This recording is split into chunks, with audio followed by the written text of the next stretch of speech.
સમાજ ન્યાય સભામાં જે ભેગો થયો, અલગ અલગ તાલુકા, અલગ અલગ જિલ્લામાંથી આગેવાનો, સમાજ પ્રેમી ભાઈઓ આ ન્યાય સભામાં જોડાણા.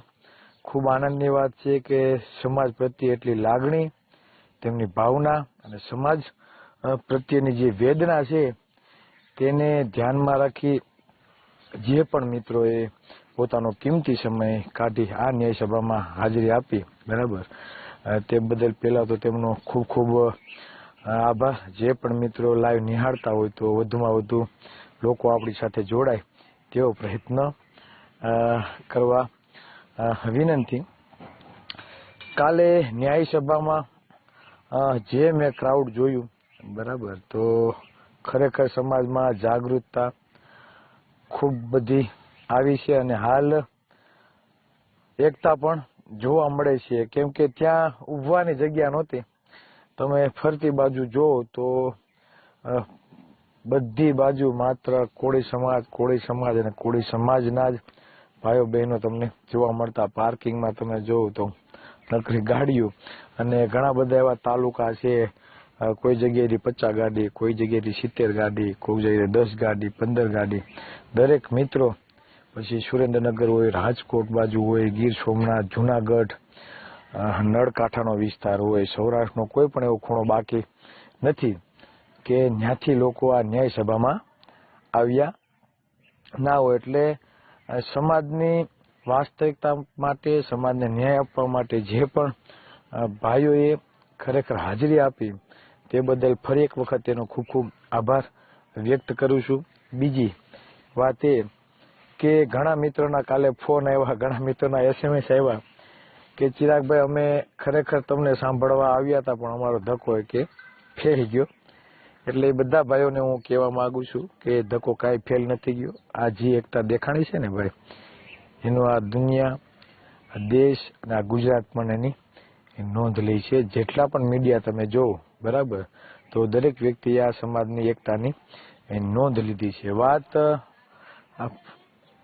માઇક હાથમાં આવ્યું ના આવ્યું, બરાબર, તો જે પણ આયોજક કરતા હતા તો તમે જોતા જો ઘણા દિવસ ત્યાં તે કન્ટિન્યુ સોસાયટી વાઇઝ મિટિંગ કરતા હતા, ગામ વાઇઝ મિટિંગ કરતા હતા અને એવડું મોટું આયોજન કરવા માટે તેનો પણ સિંહ ફાળો છે.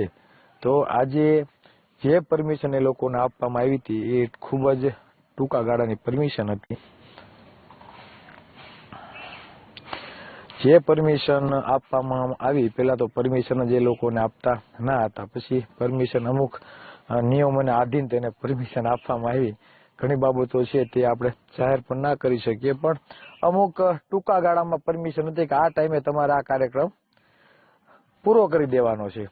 એટલે એન્ડ કાર્યક્રમનો જે પણ સમયગાળો હતો ને એન્ડ હતો અને એન્ડના હિસાબે, બરાબર, જે પણ સમાજના આગેવાનોને બોલવાનો મોકો નથી મળ્યો, બરાબર, તો દરેક ભાઈઓ પાસે આશા રાખું કે આમાં કાંઈ આપણે મન દુઃખ રાખવાની જરૂર નથી. ને ખાસ કરીને જે સ્થાનિક લોકોએ જે મહેનત કરી છે, બરાબર, તો તે મહેનત પ્રમાણે તેને, બરાબર, પેલો મોકો આવવો જોઈએ બોલવાનો, આવું મારું માનવું છે. ક્રાઉડ બહુ હતું, બધા લોકોએ બહુ એમ કીધું કે ચિરાગભાઈને માઇક આપો, ચિરાગભાઈને માઇક આપો, પણ આપણે એવું કીધું હતું કે ભાઈ ટાઈમ નથી, બરાબર, અને જે મિત્રો આવેલા છે તેને ખ્યાલ નહીં હોય કદાચ કે પરમિશન ટૂંકા ગાળાની હતી, બરાબર, એ સમયમાં પૂરું કરવાનું હતું. અને ગામડે ટીમ આપણે તૈયાર કરીએ છીએ, દર અઠવાડિયે એક સભા આપણી થાય તે પણ શરૂઆત કરીએ છીએ, પણ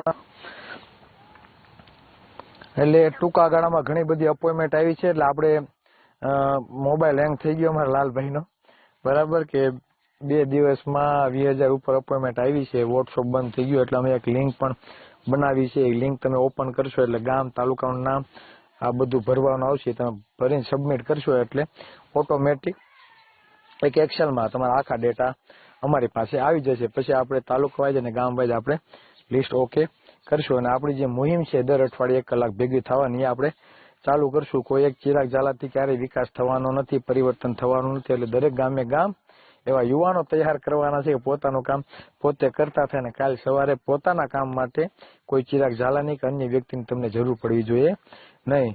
અને સમાજને વાસ્તવિક રીતે જાગૃત કરવા માટે ઘર ઘર સુધી આપણી માહિતી પહોંચાડવા માટે ગામે ગામ ટીમ તૈયાર કરવી પડશે. એના વગર કોઈ વસ્તુ થવાની નથી. એટલે હું આશા રાખું આ સમાજ પાસે કે અમને સાથ સહકાર આપો, અને થોડીક વાર લાગશે પણ આવશે મજા. ઘણા મિત્રોને એમ થાય છે કે અમે અપોઇન્ટમેન્ટ મોકલી દીધી, હજી કેમ ફોન નથી આવ્યો, પણ ભાઈ આશા કરતા વધારે અપોઇન્ટમેન્ટ આવી ગઈ તો શું કરવાનું, બરાબર. એટલે લાગશે વાર પણ આવશે મજા, બરાબર. એમાં કોઈ ચિંતા નહીં કરતા. બને ત્યાં લગી હવે ગામે ગામનું લિસ્ટ તૈયાર થાય ને એવી યાદી અમને આપો તો અમે તમને તમારી પાસે આભાર માનીએ. આપણે કોઈ પ્રમુખ ઉપપ્રમુખ ને હમણાં કઈ ચર્ચા નથી કરી. ગામે ગામ તાલુકે આપણે હજી બનાવવા પણ નથી. પેલા આપણે ગામે ગામ ટીમ તૈયાર થાય એવો કંઈક તમે બધા પ્રયાસ કરો. અને સિંગલ અપોઇન્ટમેન્ટ કરવા કરતા જો ગામમાં તમારા યુવાનોનું ગ્રુપ હોય, વડીલોનું ગ્રુપ હોય, તો તમે તમારા ગામની ખાલી જવાબદારી લઈ લો કે ભાઈ અમારા ગામમાંથી એટલા લોકો ચિરાગભાઈ આ મુવમેન્ટમાં જોડાવા માટે તૈયાર છે, બરાબર. તો અમને આસાન રહે, બરાબર. એક ગામનું લિસ્ટ બનાવવામાં સિંગલ આવશે તો કેટલા લોકોને ફોન કરવા, બરાબર. ને આપણે બરાબર બીજાની જેમ એવું નથી કે ભાઈ બીજું ઘરનું કામ મૂકી ધંધો મૂકીને આપણે આ જ કામમાં વર્ગી. એવી અત્યારે હજી આપણી જે યુવાનો અમારી સાથે જોડાયેલા છે ને હાલ એટલી કોઈ કેપેસિટી નથી. ઘરની સાથે જવાબદારી સાથે આપણે સમાજની સેવા કરીએ છીએ. તમે એટલી થોડીક અમે આશા રાખીએ કે તમે ગામ બરાબર ગામે ગામથી લિસ્ટ બને, બરાબર. તમે રાતે કે કોટે બેઠા હોય, ગામના ચોરે બેઠા હોય, પાદરમાં બેઠા હોય, સોસાયટીના નાકે બેઠા હોય, તો તમે સાથે મળીને એક અમારા ઉપર એટલો સહયોગ આપો કે ગામે ગામની ટીમ તૈયાર થાય અને ટીમનું લિસ્ટ અમારી પાસે આવે ને એવો તમે પ્રયત્ન કરો તો અમને કામ કરવાની પણ મજા આવશે ને અમને પણ થોડોક હેલ્પ મળે. અધિકારની લડતમાં આમંત્રણ ન હોય તો જેના લોહીમાં કોળીનું લોહી હોય અને થનગનતું હોય એ આમંત્રણની રાહ ન જોઈએ. એમ કે ચિરાગભાઈ થાવ મોર, બરાબર.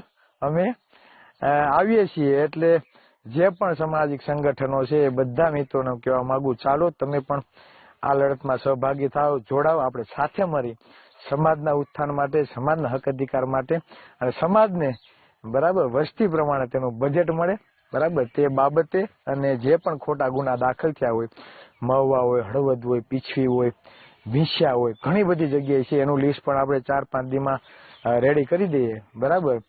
તો દરેક મિત્રોને વિનંતી કે આમાં સાથ સહકાર આપો. લડશું તો મળશે ભાઈ, ઘરે બેઠા બેઠા કોઈ વસ્તુ મળવાની નથી. ભૂખ લાગે ને તો માને પણ એમ કેવું પડે કે માં અમને ભૂખ લાગી છે, કઈક ખાવાનું આપો.